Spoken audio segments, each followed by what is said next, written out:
Wooing the Muse is what we're calling this little presentation tonight, and I want to share with you some of my tricks and charms that I picked up over the years when dealing with writer's block. So, we're going to talk a little bit about this idea of this muse that we always want to show up for us when we're writing, and how sometimes we get in our own way, or sometimes we allow other things to get in the way and stop our muse from doing the work that it wants to do for us. So we'll talk about that to start with, and then I'm going to share with you some of my tricks and tips that I picked up. I hope that you all came ready to write as requested, because we are going to write tonight. I'm going to get you putting pen to paper, and if you do have notebooks over laptops, that's my preference for getting that muse out to play. But if you don't, laptops work just fine. So we are going to write tonight, and then we're going to talk about how to keep this, hopefully this momentum and this fun playfulness in your writing life going after this presentation tonight. So what I hope for from you is to check your adult selves at the door for a little bit.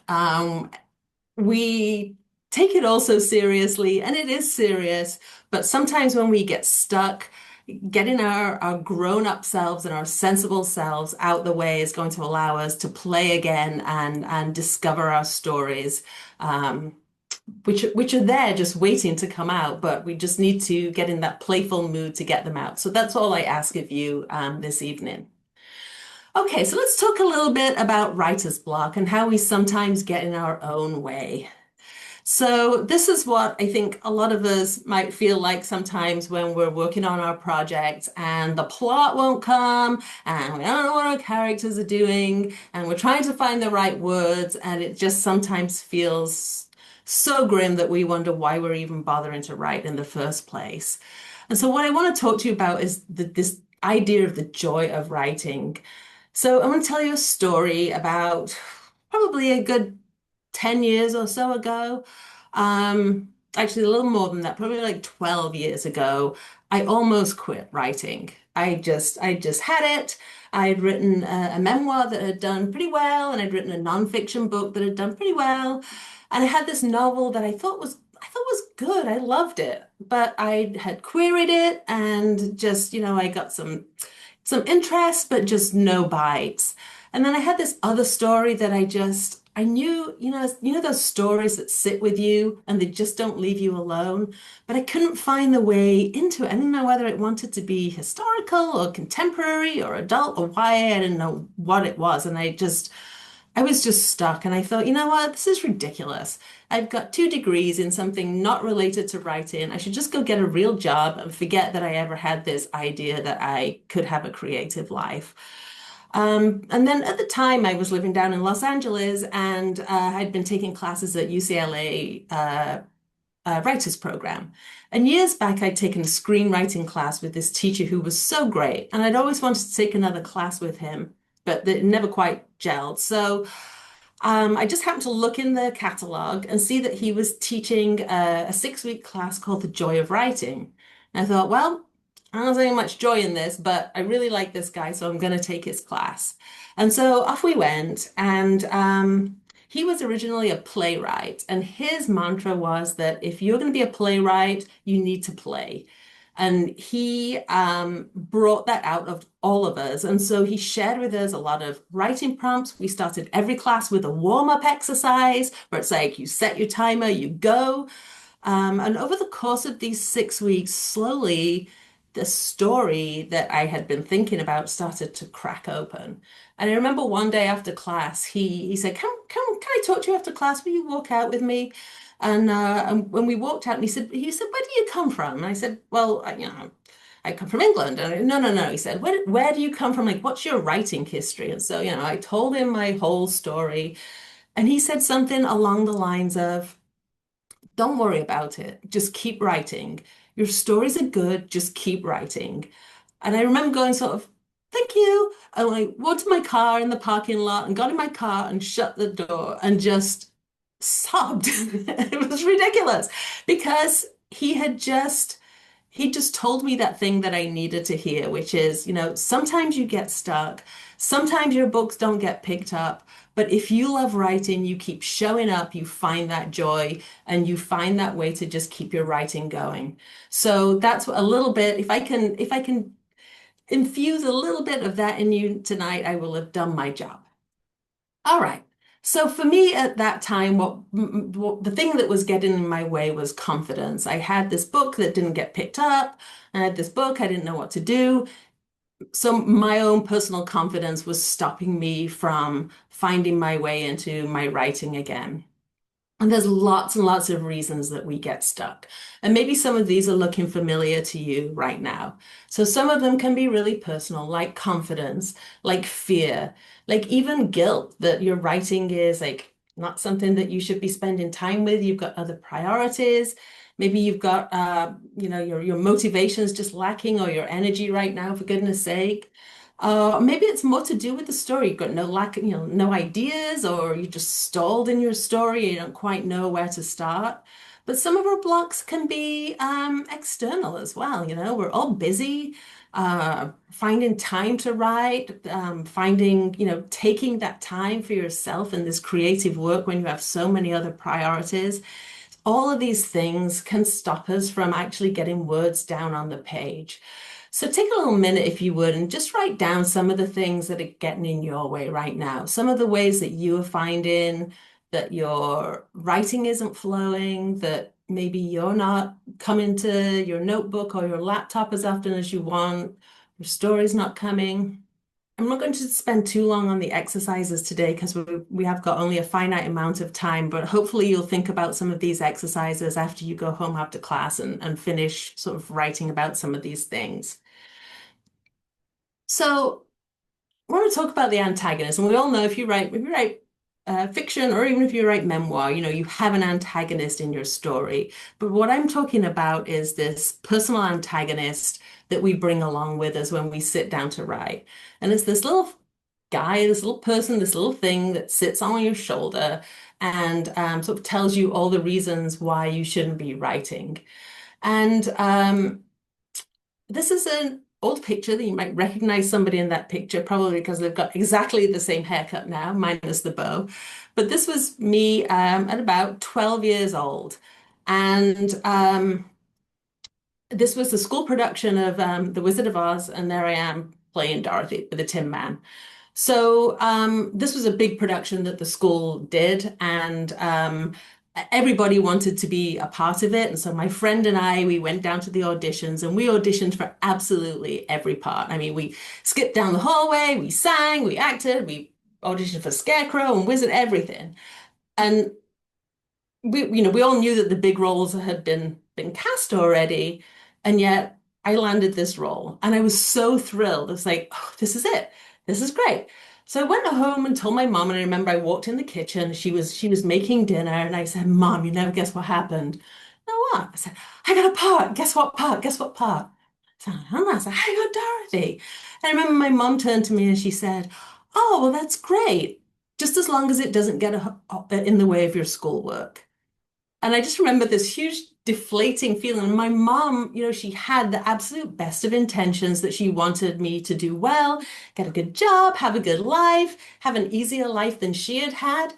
But what she did in that moment was set this voice in my head that said, creativity is fine as long as it doesn't get away in the way of your real work. And so often in my creative work, I hear this little antagonist on my shoulder saying, "Well, it's not a real job, is it?" So, and so we all have those voices. And I think acknowledging that is going to help not necessarily get rid of those voices, but acknowledge that they're there and you take them with you as you go through this process. So you can say, yeah, it is a real job. It's all right. Just leave me alone. I'll be okay. And so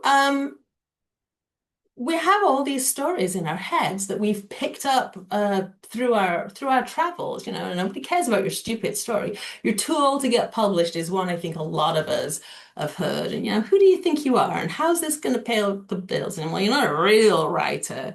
So we all have those voices.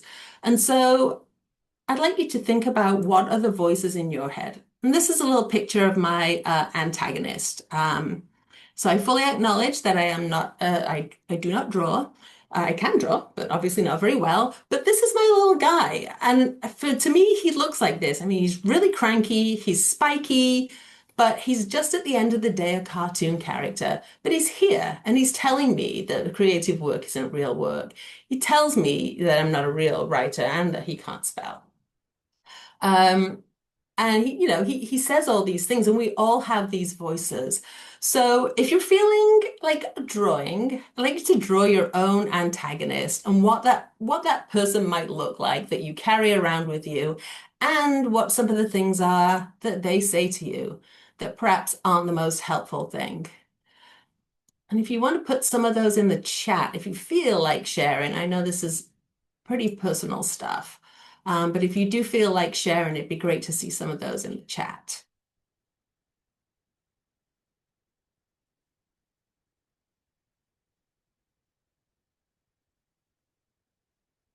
Ah, yes, your books are too quiet. Yes. Right. Right. Ah, yes. Oh boy. Yeah. Yeah. If you've got an artist in the family, how are you going to live up to that? Too old. Yeah, we're all too old until we're not. Ah, yes, that being liked for what you write. Yeah, don't have an MFA. I really appreciate you sharing these because I know that this is pretty personal stuff. All right, so Liz Gilbert talks about this in her book Big Magic and talks about taking this antagonist along with you. They're not going to go away. So putting them there, visualizing them as this little cartoon character they're part of who we are. You've got your story needs an antagonist, and unfortunately, you're going to have your antagonist along with you. So how do we get this antagonist to just stay out of the way? And the way that I found to do that is to actually put words on a page.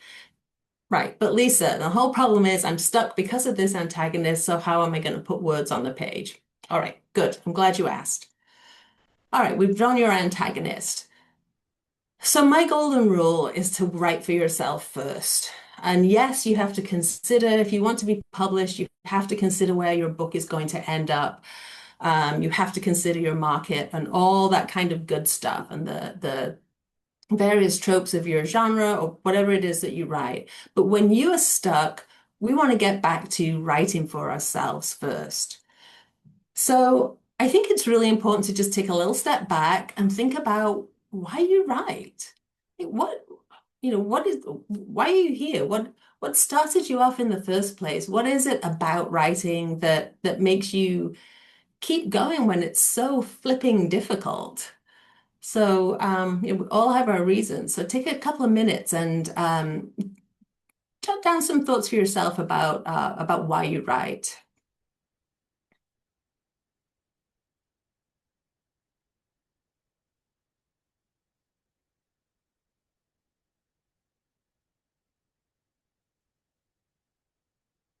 And again, if you feel like sharing those in the chat, that would be great. So, um, okay, so let's talk about this idea of wooing our muse and how we're going to get this muse to come out to play. So this is your typical what we typically think of when we think of the muse. But I like to think of my muse more like this. So this sort of crazy old lady who's going to take me on an adventure with my writing if I let her, if I invite her out to play. And so that's what we want to do is invite your muse out to play. So you can't edit air. You know that you've got to get something down on the page first. And I think where a lot of us get in our own way is wanting what we put on the paper to be ready to be seen. It's got to be perfect. It's got to be something that you wouldn't be ashamed to show somebody. But I think what you just need to do is get something down that you can then edit. Because for me, I think that the crux of writing is revising. And so you want to write for yourself first, write those stories that you want to tell. Write what to discover what you want to say and see where the muse takes you. Anne Lamott, I'm sure you've all read Bird by Bird, and I'm going to include it in my resources at the end, was this big proponent of the shitty first draft, as she called it, which is just getting your story down on the page, and then you can look at it and figure out what you've got. So, how do we warm up our muse? How do we get them ready to come out to play with us? For me, it's the magic of prompts. So this is something that when quite honestly, lately, I have been getting away from the idea of using prompts because prompts are for, I don't know, other people, not for me. But in putting this presentation together for you, it has helped me to remember how magical prompts can be. And so here are some prompts that I wrote in the writing class that I was telling you about. So these were first line prompts. So what the teacher did is he gave us these first lines and then set the timer for us and just write whatever comes up. So you can see from these that these are pretty obscure prompts, you know. He keeps his weed behind the Jimi Hendrix poster. What? But the rules of prompts are you just go with it. So I went with it. And every single prompt, every single piece of writing that came out of these prompts ended up in this book. This is the book that I was telling you about that I wanted to write for years. And I just didn't know how to get into it. And these prompts opened up this book for me. So the first one, let me know that sort of helped me figure out that this love interest that I thought my character had, in fact, wasn't the love interest at all, but the bad boy that she should have nothing to do with. These other two generated scenes in the book that God's thinking about someone else now was actually one of the most poignant scenes in the book. And the very last prompt, he lives in the marrow of my bones. Uh, that prompt generated actually one of the most important characters in the book. So important that in fact, that he ended up on the cover. This little guy in the hazmat suit was not in my original story idea, but he came out of these prompts. And so I would love for you to embrace this idea of just taking prompts, taking exercises, and seeing where they lead you in your story. I found that they can generate new characters. They are great for uncovering backstory for your characters. They can discover plot twists. You know, I discovered from a prompt that my protagonist's mother was actually not where she said she was in the story, but had been having an affair that I would have never come up with just from plotting, but that came out. And they illuminate character because what they do is they put your character into scene, they put them into action. You hear their voice, you hear what's going on in their inner life, you see how they react in certain situations, and before you know it, you have scenes for your book. So my rules for prompts, think of it as a warm-up. If you think of it as generating material for your book, that's another way to sort of get in your own way. But if you can start your writing session with a 10-minute warm-up and a prompt, or 10 to 15-minute warm-up, from a prompt or an exercise, it's going to crack open something for you, especially on those days where you're not feeling that energy of writing or you don't know what you want to write. I love to do these prompts by hand. I'll type them up later if I generate something that uh, ends up in a scene, or I'll just dictate it actually into my Scrivener if it's good enough, if it's, you know, something that fits. I think also employing this improv rule and yes and, because as soon as you say, oh no, this is stupid, I don't want to do that, all the ideas shut down. But the more you can stay open to this idea of playing and seeing what comes out, the more likely you are to dig into something completely unexpected and let go of any expectations of what this might be. Because if you do a prompt and it turns out to be nothing, you've wasted 10 to 15 minutes of your time. If it turns out to be something, it could be absolute gold for your book. I want to do a quick first line prompt. So we're just going to do we'll do about 4 minutes, but it'll just be enough to get you started, and then hopefully you'll find something in there that you can run off with after class, or if it's really good, you can run off now and watch the recording. But I'd rather that you didn't. Hopefully something that will spark something for you. So here are some first line prompts. So. Don't overthink it. Take a quick look at them. She wore a filmy top over leggings. I cornered him in the bedroom packing a suitcase. She conjures a crow, then a phoenix. He pretended he was Laurence Olivier. I fear I've overindulged in your wines, and he was invited to the most political events as a matter of courtesy. So let's take about 4 or 5 minutes and pick one of those, whichever jumps out at you, and see what comes up.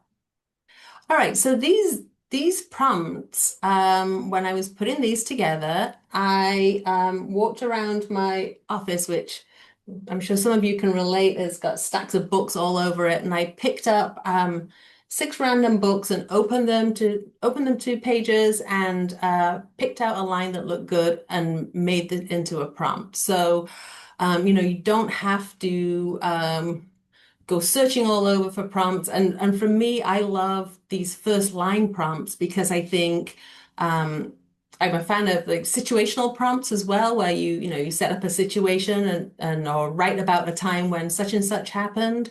But I think these, for me, the first line prompts stop me overthinking. They stop me thinking about where the scene should start, and there's your first line, and you just go. So if you want to generate some prompts like this for yourself, you can look to your own bookshelves. You can look online as well and find prompts. There are prompt books out there, and I've got a couple that I are on my bookshelf that I'll put in the resources at the end. And I'm also started a prompt library, which is on my website. So this link here, I'll make sure that's at the end too. You can hop over there and find all different kinds of prompts over there. All right, so we're off and running. We've started something. We've got those juices flowing again. How do we keep writing? So one of my favorite things to do that I find really helpful when I'm feeling stuck, I don't know what to do, is to spend a little time, not too much time because it's easy to do nothing but write about the writing, but writing about the writing that I want to do. So if you've got a project and you don't really know where to start, or you're trying to find that opening scene, and don't we all know that trying to figure out the first scene of your book is probably the biggest sticking point uh, of the process, and then once we get rolling, we go on for a bit until we get stuck again.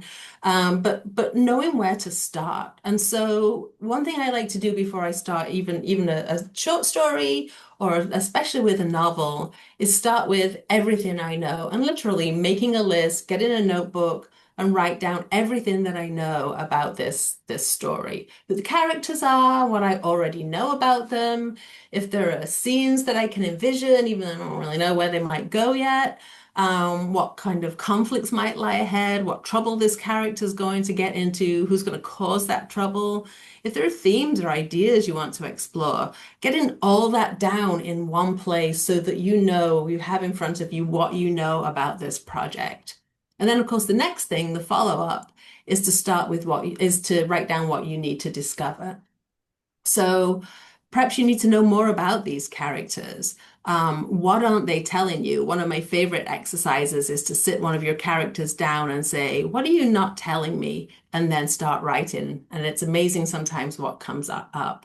Again, there are scenes that you need to figure out. Maybe you don't have a plot of any type, but again, writing a list of what you need to discover can help you trigger those ideas of, oh, yeah, I know if I follow this lead, I'm going to end up in this place. But so that's a good place to start, to just get everything in one place.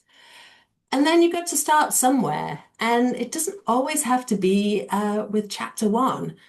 So, especially when I'm starting a new project, you just sometimes just don't know where to start. You don't know enough about the story to know exactly where it starts. And even though you know you're going to revise, sometimes starting in the middle with a scene is will be enough to get you going. So when you're stuck with where to start, brainstorm all the possibilities, all the places that you could enter into this story, and then choose three to try and try them out. Write a short scene, see how it feels. Does it feel like the opening of the story? Um, Pick something that's intriguing to you. It's a scene where your character visits somewhere that they've never been before, for example. And does it feel propulsive? Do you see that your character is in action, going somewhere, doing something with a purpose? That can be a great start to a scene. And something that feels exciting for you.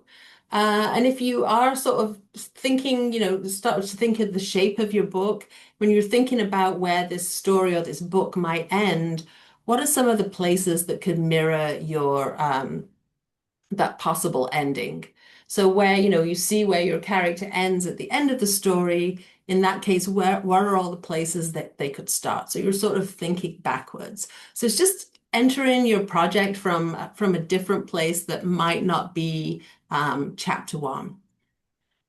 And then a trick that I like to use especially when I'm drafting and trying to generate new material all the time, is to come into my writing session and do a 5 minute sketch. So rather than and stare at that blank page, just take 5 minutes, and I use a timer a lot. In fact, I've lost my timer at the moment, and so I'm having to use my phone, which I hate to do because we'll talk more about that in a minute.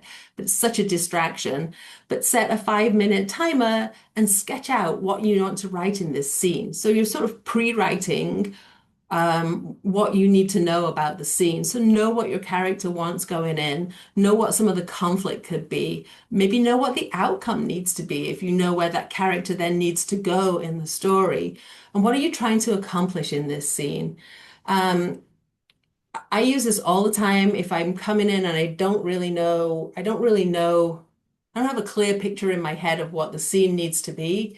And we can spend so much time just staring at the blank scene, staring at a blank scene screen or page and trying to get this scene right. But I find just taking a 5 minute sketch to figure out what you want to write before you start writing can really help you just get going and get started on those days that you're feeling stuck. We all know that emotion is so important in our stories. And if you are wondering how to, wondering what to write, or you're not quite sure what you need to write on a particular day, something I find really helpful is trying to look at your story as a whole, and sort of mapping the emotional phases. So you know that your character feels a certain way at the start of the story. It sets the mood and the tone for the book. But as your story unfolds, you know that that is going to change, that those feelings that your characters have, and your protagonist has about the story that they find themselves in, is going to change. Those emotions are going to change through the book. And so then thinking about, rather than, well, what needs to happen in this scene, thinking about how can I show this emotion that I know that this character needs to have at this stage in the story? And then what causes that change in the mood? So I'll do a quick example, and I chose Harry Potter, even though it's currently controversial, um, because it's a story that most people sort of at least get the gist of. But if we look at some of the stages of Harry's emotional state throughout his book, at the start of the story, he's resigned. He's stuck with the Dursleys. He's lonely and sad. And we see that in a number of scenes. We see him alone in his cupboard under the stairs. We see him on his birthday when nobody cares. We feel that emotion. Then, lo and behold, he goes off to Hogwarts, and suddenly he's curious. Everything's new. He's wide-eyed in wonder. We see that scene where he sees magic for the first time, or meets magical people. So we see that in the scenes, and then he makes these friends, and he starts to get a sense of belonging and security. So we see that in the scenes with this little group of friends that he's found where he belongs. But then there's the threat and the danger and the mystery. So we see that with Snape, with Malfoy, and with the character whose name's just escaped me, but who's the bad guy in the first book. So we see scenes where those interact. And then the end of the book, we see this determination that this character has and this sense of friendship and teamwork. And we see that when they go into to get the Sorcerer's Stone and they go into that sort of maze that's been set up, and we see these friends working together. So stepping back from your work and thinking about how your character is feeling can generate what needs to actually happen, the action in those scenes. So that's a trick that you can pull out of your magic bag of tricks from time to time.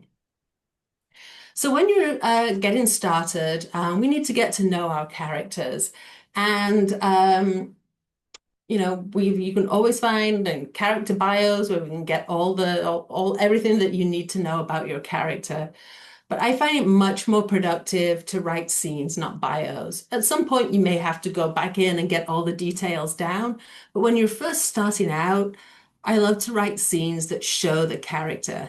They generate material for you so you feel like you're writing. They're building your story. They also generate new ideas because they deliver surprises. When you put your character into a situation, and write about them in a situation, they surprise you with what the way that they act, or the things that they say, or the secrets or the backstory that they reveal. And one of my favorite exercises to do when I'm trying to figure out characters is to look for the pivotal moments in their lives. So they might be in your story present, but they might also be in your backstory. And you can see that how these can turn into pivotal moments. Someone who's suffered a loss, for example, is something that would change a character and make them who they are.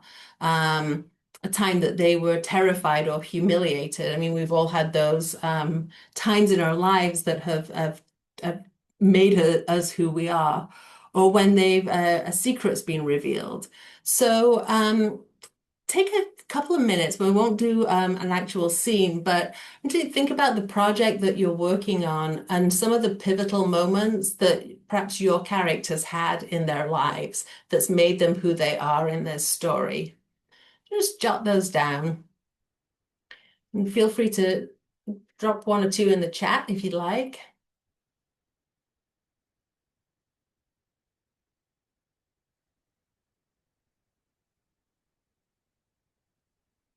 I see in the chat somebody mentioned the emotion thesaurus. Yeah, that's a great resource for finding different ways to write emotion and show emotion, and some of the, less stock ways. It sort of digs into the psychology as well. I find that a really useful resource. So have you come up with some pivotal moments in your characters' lives, maybe in their past?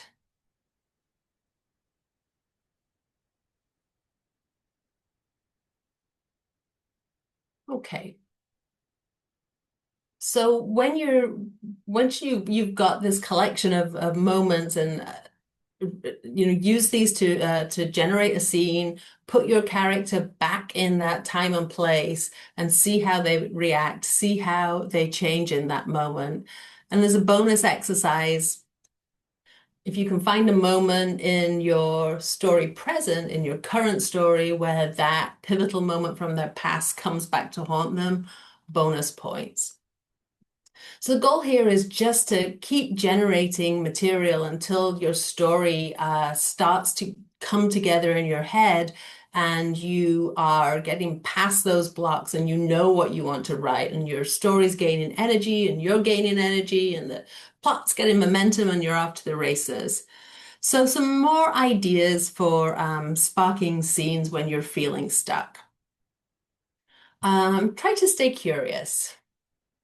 So, thinking about, here's an example of a scene you could write, what they call the money shot from, this is a term from the movies, and it's usually that big shot in the movies, it's the high dollar scene, it's the car chase, Shirin, or the sedan chase. It's visually stunning, it's emotionally impactful. And it's something that might be anticipated for people going to watch the movie and certainly memorable when they leave. It's often your climactic scene in your story. And it also could be a place to start if you know where you want to go with the story, but you don't quite know how to get there.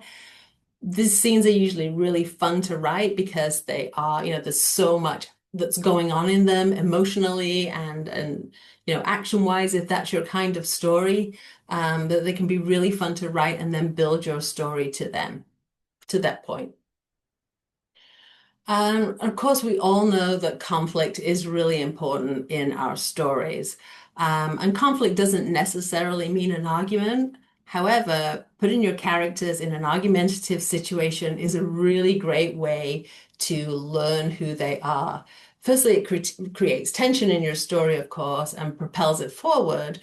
But when you set your characters at odds and amp up that emotion, they show you who they are. And we get to see the core of who they are under pressure.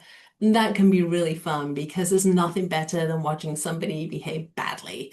And so when you put your characters in those pressurized situations, how do they behave?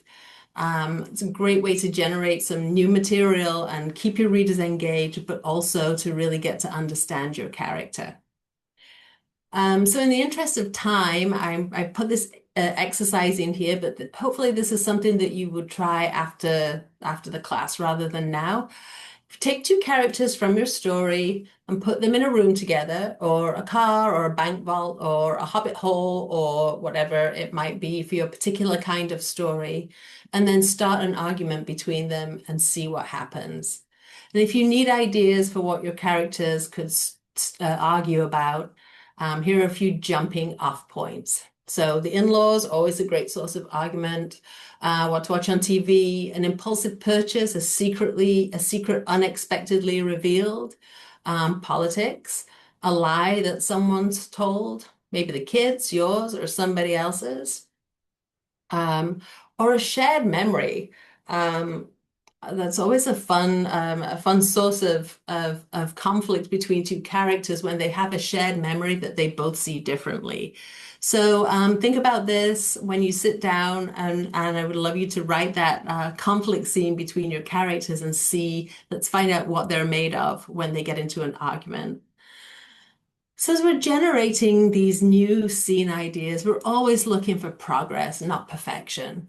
Coming full circle, we know we're going to have to go back and revise, but there's so much energy for you as a writer that can be gained from putting words on the page, from seeing your story progress forward. It doesn't, your first draft's not going to be perfect. You're going to go back. But once those words are on the page and you've got a story, you've got something you can work with. So these are some of my tools that I like to pull out when I'm feeling stuck. Lots of prompts and exercise ideas. Um, and so hopefully from these you can put together your own bag of tricks that you can pull out when you're stuck.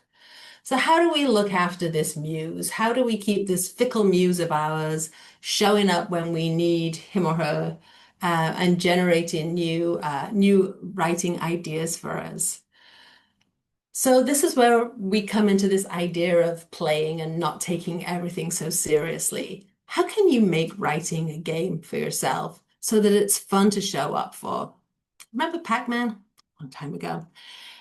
How can you set yourself a little challenge? Maybe set small milestone goals.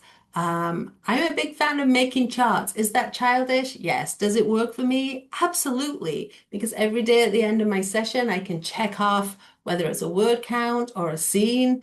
Um, can you give yourself different goals? Maybe it's a word count one day, maybe it's a scene. Play around with these prompts. If you have to offer yourself a prize when you reach a milestone, is it silly? Yes, but we are human beings and we love to be rewarded for our good behavior. So, maybe you take yourself out on a date when you finish chapter 3, whatever it is that works for you. But the more you can make this fun and make it a game, the more those words are going to come out. All right, so when and how to walk away. So sometimes we just get we just get so stuck that no amount of prompts or fun or timers or charts are going to get us writing. And sometimes you just need to walk away. It doesn't necessarily mean abandoning your project or certainly not abandoning it forever. So just changing your environment can sort of jolt that creativity, encourage that muse to come and play. So maybe you go to a coffee shop, maybe you go to the beach, maybe you find a little place in town where you can go and work that's out of your own environment. Changing up your medium as well. If you normally write at your laptop or at a desktop, maybe change into a notebook. Just mix it up and just jolt that creativity out of the rut that you're in.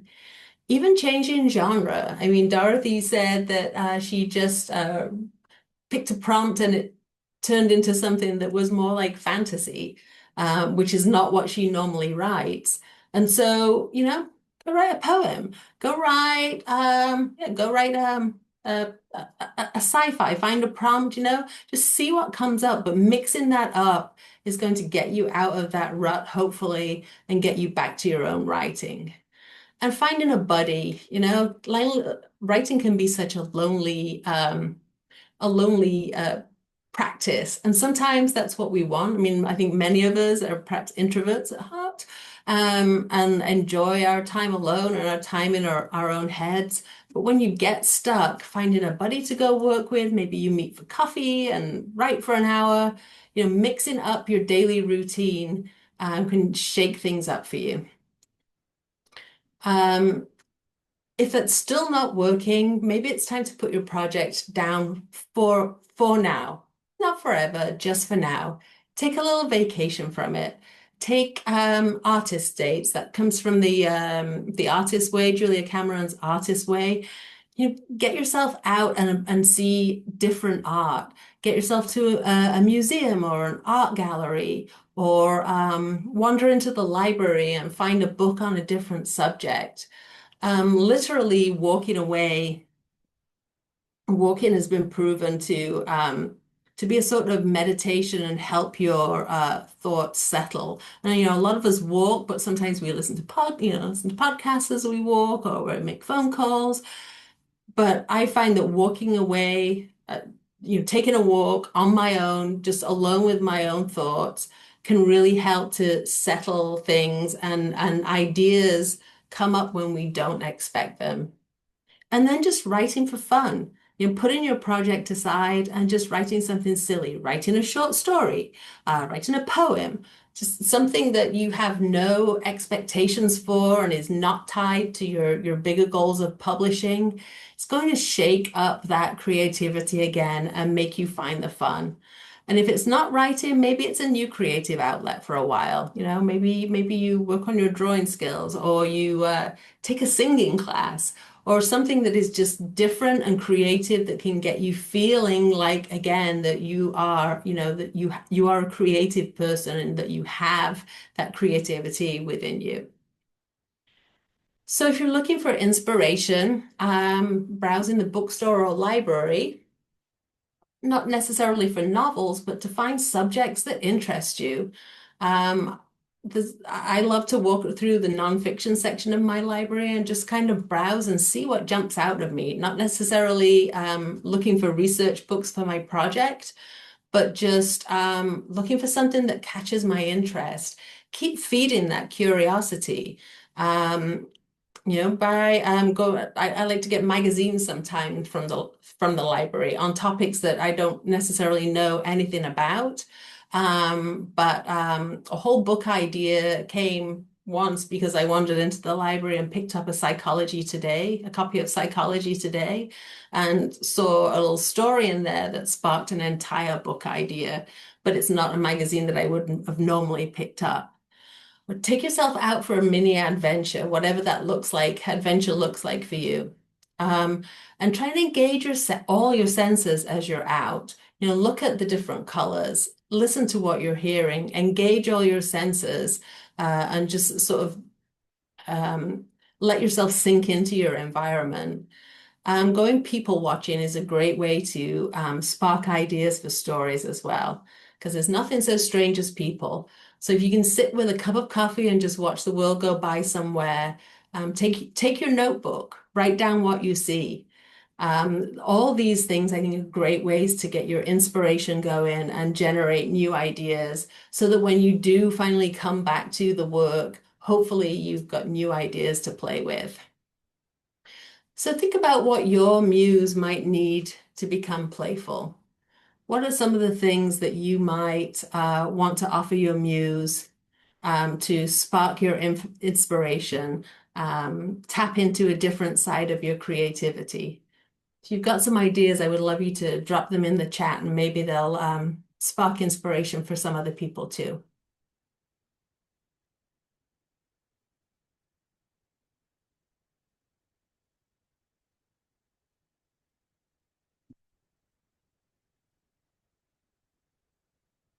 Anybody want to share anything that they like to do when they're feeling stuck?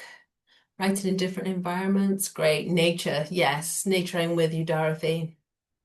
Unstructured time. Yeah, Shirin. So we get so little of that anymore, most of us. Documentaries, long drive. Okay. Yeah. Gardening. Great. Great. These are great. Yeah. Silent writing with somebody else, Rachel. Yeah, that's great. The day drink, Caitlin. You do you. That's good. Yeah. Yeah, great. Other creativity. I love it. And movies. Watched a movie for so long. All right. So, I believe that if you build a writing practice, your muse will show up. Um, so often we sort of wait until we're inspired to write. And then when we do get that time to write, the muse doesn't bother showing up. And so we sit there staring at our screen. So I'm a big proponent of building a practice for yourself, whatever that looks like for you. Finding that time to write, whatever that looks like for you, and number one, guarding that time. Because we're all so busy right now and we all have so many interruptions. I'm gonna just wave my phone around again. Um, so how can you guard your time? Can you put it in your schedule and get out of the house? Do you need to just shut your door and give your phone to somebody else to monitor if you're someone who can't be away from your phone because you have people that are need your care that you can't be away from? But how do you guard your time? When I worked a full-time corporate job, I would get up. I would get up and exercise in the morning before work, but then 2 days a week I would write instead. So early in the morning before I went off to work and did my stuff. And then on a Wednesday night and on a Sunday morning, I would go to the coffee shop around the corner, it was like 2 blocks away, and I would take 2 hours and work on my writing. And that was all I could get at that time in my life. And a book got written that way. So how can you guard your writing time? How can you carve it out into your schedule and then guard it with your life? Taking small bites. I know that I am guilty of waiting until I've got a nice 2 or 3 hour stretch to write, and sometimes that just doesn't come. And then I read this fantastic article, which I wanted to share, but it's behind a paywall. But if you want to go look for it, it's in the LA Times, and it was by Susan Straight, and it was called "Writing Without a Room of One's Own." And she in this article talks about how she was a single mom, she had kids, she had dogs, she had jobs, and in between all that, she wrote all her books, and she was wrote several books and essays and short stories, but she did them all in small bites. She talked about, waiting to pick her kids up from school and writing in the parking lot. She talked about, writing in doctor's offices while she was waiting for appointments. She even talked about sitting with her dog who was sick at the time with the dog's head in her lap and writing on these cheap little notebooks that she would pick up from the drugstore. And so if you don't have that time to get those big chunks of time, what are some small bites you can grab during your day? I love to write in bed in the morning before the day starts because the, the the writing that I get done before I let any of the day in is so much richer than once you get up and you've got things coming in. Um, when I was working in the corporate world, I was able to take the train into work instead of driving. So I did that and wrote on my commute. Um, I actually, the very first story I ever got published, I wrote sitting in traffic. I was stopped. I wasn't actually driving, but I lived in LA, and to drive anywhere in LA means you spend most of your time just sitting there going nowhere. So at every red light, I got my notebook and wrote a little bit more. And by the time I got home, I got a draft of an essay. So think about some of the ways if you're not finding, if one of the things that is getting in your way is finding time to write, are there ways that you can grab these little snippets of time during your day? And even when you do have time, sometimes it's hard to get started. And so I like to use a timer a lot because sometimes I'm just staring at my page. I don't know what to do. I don't know where to start. I'm going to go and get a snack. I'm going to have another cup of coffee. I'm going to just check on the cat and I'll put some laundry on. When I use my timer and set it for 20 minutes, I think I can do anything for 20 minutes. I just sit down, even if what I write is absolute nonsense and it's no good, and I have to toss it out and start again, I've only wasted 20 minutes of my time. And I find that using a timer gets me, shuts out the distractions and just lets me focus. When you do a 20 and you do another 20 and you do another 20, and before you know it, you've got your scene. Creating a routine, I think, is just such a huge help, whatever that is for you. So whether it's starting with a writing prompt, whether it's leaving your writing session every day by making a note about what you're going to work on the next day, so that when you come, you're not staring at that blank screen. Do you have your coffee first? Do you bring your coffee with you? Does you write, are there things you have to do to close out your day? So thinking about putting a routine in place and then guarding that routine is going to make sure that that you show up when the muse is passing through. Because you would hate to have your muse show up when you're normally writing and you're not there. So make sure you're there, set your routine. And then a piece of advice I got long ago, one of the very first writing classes I took, actually, we had a guest speaker come in, and she was a quite prolific middle-list author she had about 8 books at that time. And I remember she said to us all, what will you say no to? What will you give up in order to get your book written? And she said for her, it was the dishes. And she said this sort of jokingly, but she said, no, sometimes my house is not spotless. A lot of times my house is not spotless. And I've had to learn to live with that. And my family's had to learn to live with that. And this is how my books get done. But so many of us, we spend a lot of time in front of the TV or we have the great social lives. So is there something that you're going to have to give up in order to get this project done? And there's that phone again. I think for me, phones are the absolute bane of the writer's life because you get one little text. I keep mine on silent, but you get one little text and it that interrupts your writing. It takes so long to get back into it. And so if there's any way that you can put your phone out of the way while you write, I would strongly, strongly recommend that. So think about how you're going to show up for your muse, what kind of routine you might put in place, what kind of tools that you might use when you're feeling stuck. Hopefully you can go back through this and try some of the exercises again if you're feeling stuck. Um, so yeah, just jot a couple of notes down now, I think, of what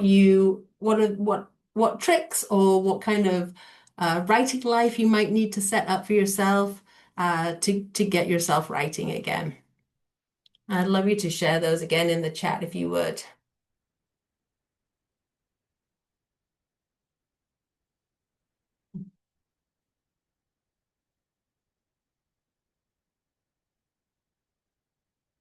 I love all the ideas you shared in the chat too. Thank you so much for that.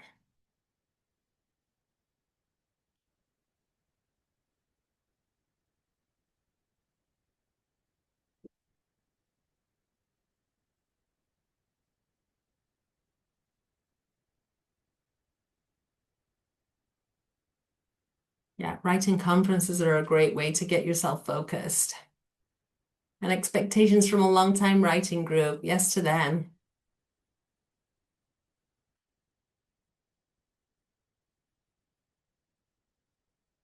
Great. I love this idea of routines and partnership and accountability. Great. Finishing with an finishing your writing session with an unfinished sentence. Is that Hemingway that used to do that? Great. Yeah, writing buddies are the best. Absolutely. And another Zoom writing group. Yeah. Yeah. Great way to get accountability when you know that other people are showing up for you. All right. So I want to share before we wrap up a couple of resources that I promised. These are some of my favorite books that I have on my shelf for writing inspiration, and I'm sure that you are familiar with many of them. I mentioned Anna Lamott's Bird by Bird and Elizabeth Gilbert's Big Magic. I recently discovered Refuse to be Done by Matt Bell. Austin Kleon's Still Like an Artist is a classic, and of course Julia Cameron's The Artist's Way. Great resource.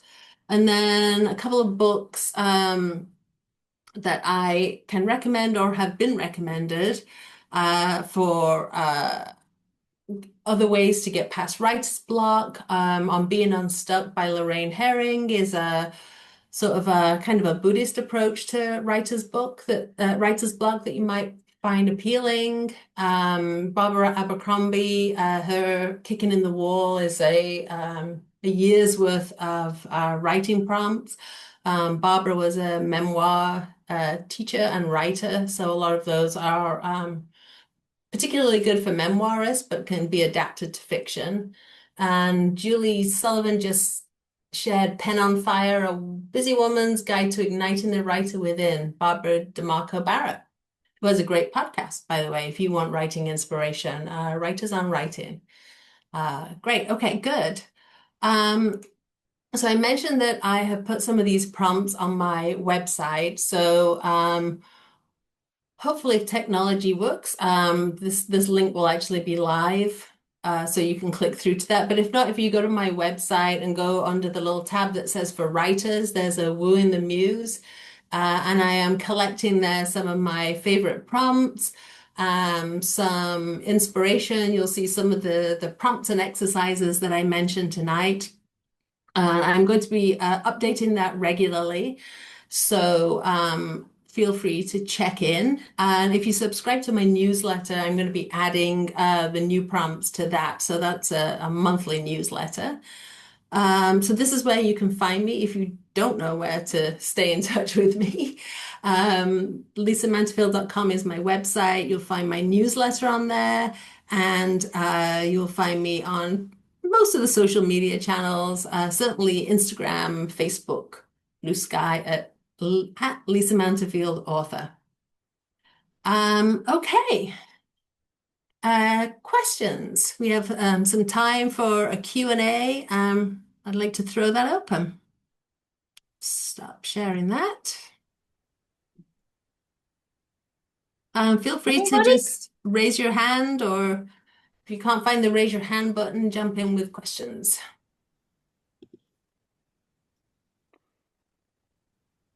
Susan. I can't find the raise hand. Oh, there it is. That's all right. I'm watching. Thank you. Susan McCombs. Lisa, I'm wondering, these prompts, what you've done, how you're approaching your writing. No, not how you're approaching your writing. I know that would have changed, but getting yourself going as a writer, how has that changed from first book to where you are now? Are you still, I mean, do you always come back to like, "Ugh, I'm here again, book. I have, what is that like for you? Yes, I mean, I think every book is different and every form of block seems to be different for every book. But there always, for me, certainly comes a time when, you just think, should I just throw in the towel? Why am I bothering? Is this ever going to work? And so I think that the tools that I employ have certainly changed, as I've grown as a writer. But I have just recently, with this book that I'm working on now, come back to prompts again, because I just find that they help me dig so much deeper into the story and into my characters, and just discovering things that I just didn't know. I mean, I've started doing my 10-minute warm-ups again in the morning, which I find it is super, super helpful. I know if you've read the Artist Way, she talks about morning pages, and I certainly have done those at times when you just need to get out of whatever's in your head out of your head, sort of the clutter, so you can get to writing. But I found these 10-minute warm-ups are just they're so helpful because number one, they get me writing right away without overthinking. Um, so I'm putting pen to paper right away, and they always turn up something. I mean, one just turned up this morning that I've been trying to figure out what the problem is with my character and his mother. And I wrote a writing prompt today and realized his mother's not the problem. It's his father that's the problem. Okay, now we're on to something. So I'm just always surprised by what comes up. And as far as the process, I mean, I hope that I know a lot more now than I did when I was starting out. My first novel took me 10 years to write. So obviously, I mean, I was learning to write through writing that book. So I think, what I know about structure and plot and character is much more than I knew starting out, and how to shape a book. But that getting stuck never, I don't think it goes away. And I think every book is different, and um, having sort of a bag of tricks so that when you do get a new kind of stuck, you've got different tricks that you can pull from to get out of it. Right. Okay. Thanks. Thanks. Anybody else? I'll ask a question. Okay, first off, Lisa, thank you so much. This was just fabulous and so inspiring. So thank you for sharing your tips and tricks and wisdom with us. Have you ever gotten tired of any of your characters? Like you just feel like you're just done with them? And what have you done? Hmm. I, I don't think I've really, well, is that true? I think that, I don't think I really got tired of them. And I think that thinking about the other characters, we're sort of hammering away at one particular character, but thinking about the characters they interact with, and sometimes perhaps even writing a scene from a different character's point of view, just as an exercise, can really open up. Um, I do tend to, once I'm finished, I'm kind of a fickle book friend, because once a book's done, I kind of don't think about it again. So maybe it wasn't love at all, but yeah, I don't. Are you just? Do you feel like you're tired of the story, or you think your character is just not interested enough, or is it just getting stuck? Well, I Magic. think maybe a little bit of all of those things, but I think actually something you just said unlocked something for me about leaning into the other characters. Maybe it's this sense of just building everything so heavily around the protagonist. And when I actually find some of the other characters more fun to write, like they're actually just more colorful to me. So I'm actually wondering if maybe what you said about leaning into those other characters would help, freshen things up a little bit. That's great. I think so. And sometimes when you get into another character's head as well, they end up, that prompt that I mentioned earlier, like what are you not telling me? Um, and when you get into a secondary character's head, they can often reveal things that you just couldn't see for yourself when you're focusing completely on your main character. So that might be fun to try. That's great. Thank you. There's another little exercise that I used to do with my writers, which is actually having like the secondary character write a postcard to some other character that they name about your protagonist. Like some like little snippy kind of, something that only that secondary character knows, and you go around. And sometimes in doing that, you can kind of kick out something a little bit more interesting about your protagonist. Because I think a lot of us, the problem is it's a way of rescuing your hero, right? Like, or your heroine. Most of us tend to, I mean, these are our babies, then this is my protagonist, and we tend to kind of like really shelter them from things going too badly wrong in the plot. But the other thing that we tend to shelter them with is that we don't make them, a lot of times we try not to make them not nice. We make them behave really well, and then we get bored shitless because like, who wants to hang out with a perfect person all the time? So sometimes it just really helps to see what the other characters see about this protagonist. And when you do that kind of side writing that Lisa's been talking about, where you just give yourself 20 minutes and you're not editing yourself and you're just having fun with it, your brain will tell you all these strange things that you didn't know that you knew about your character that will suddenly make them more three-dimensional, more flawed, and spicier. Like less sweet, more spicy. Yeah. And I love what Shannon just wrote in the chat about prompts, and that she's got into this space of trying to write efficiently.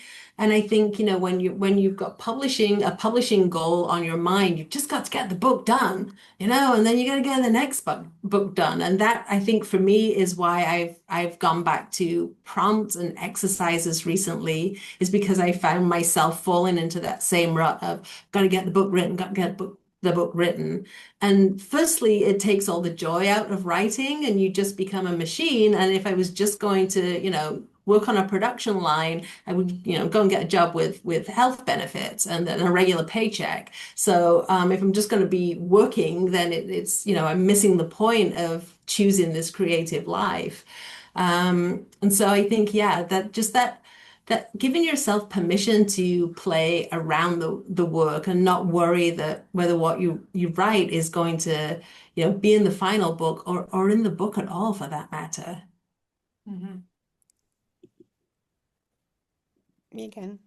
I do want to say that it something you said, Sharon, reminded me. When I've worked with writers and they have characters that start to seem too similar, I suggested this once and it works so well, I do it a lot, which is what are their quirks? Give at least one, maybe two, a quirk, because it didn't have to be incorporated into the story, but once you give somebody a quirk, there's a reason for that quirk, right? Whether it's the twitchy eye or the lip chewing or the drumming or just somebody who does this before they talk. It added to their characters, and I don't know if that would help in terms of writing prompts, but it might help in terms of a character development that you hadn't considered. And for everybody who doesn't know Susan, may I introduce Susan McComb? She used to be a compositions editor and is now a developmental editor. So when she says when I work with writers, that's the context. Hey, Susan. Hi, Sharon. She's Congratulations. edited me before. All right. Who else? Any more questions? Are you all feeling energized? Good. Yes, it Good. was really interesting. Yes, Thank you. actually, yes. Yeah, my hope is that you'll come back to some of these exercises and give them a try when you next sit down to write and see what comes up. And if you have any if you have a big breakthrough, email me and let me know. Yeah, and I just want to also say one thing about fun, right? Which is where Lisa started off, that her whole idea here is to introduce more fun into it. It's like Lisa and I do a lot of work together precisely because it is more fun. Yeah, it's like we could be teaching these classes by ourselves, we could be leading these retreats by ourselves, and we don't do it because it's easier for me to lead 6 retreats in a year with Lisa because each time it's like Lisa and I going off on our little adventure and bringing some friends with us. Whereas when I do it by myself, it becomes like a much heavier lift. So, so find something that makes that kind of makes it. I'm biased because I'm so gregarious, as anybody here knows.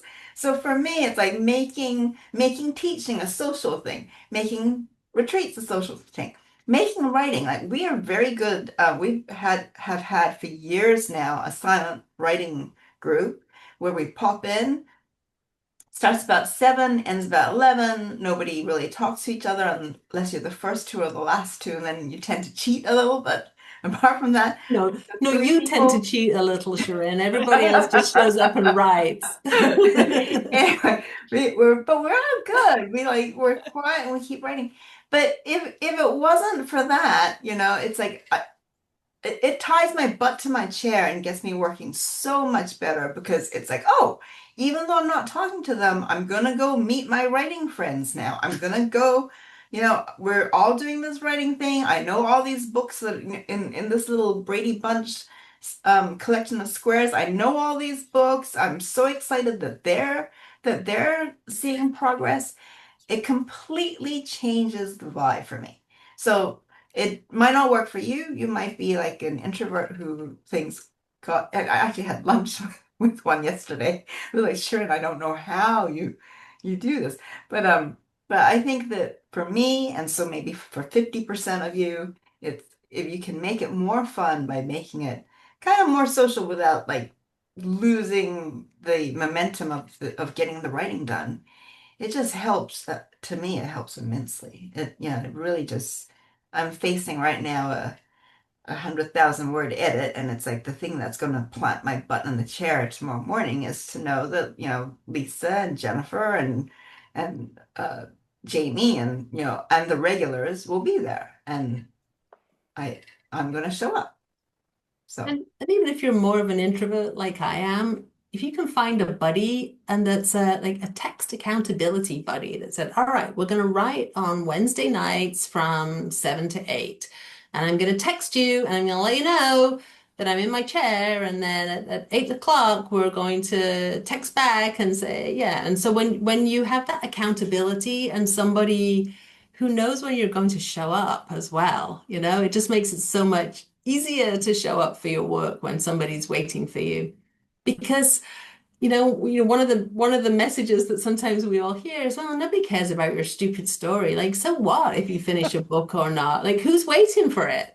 I mean, unless you happen to have a contract in your hand, for most of us, nobody's waiting for that book. Sure, they might like us to write a book, but it's up to us to get it done. And so any way that you can find accountability and support and just a mini cheering squad is going to get you to the end.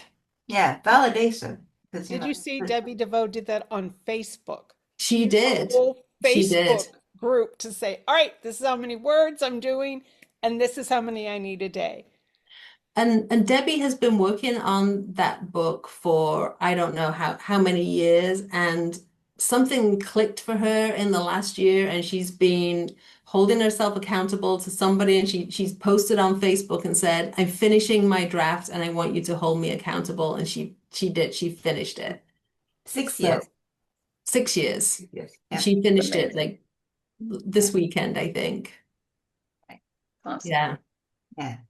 Yeah, and if it's the more fun you can make it, the more you're gonna want to do it. If it feels like a chore, it just doesn't get done. So, she says, thinking of her dishes. So on that note, thank you guys all so much for coming. Thank you, Lisa, so much for Great.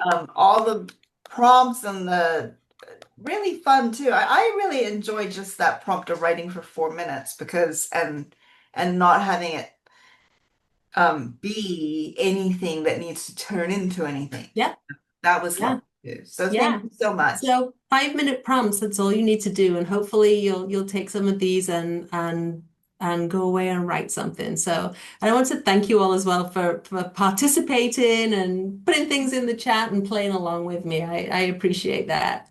And as Karen said, when she popped on earlier, I mean, some of your faces I've seen for a decade now. So thank you so much for being part of this writing community.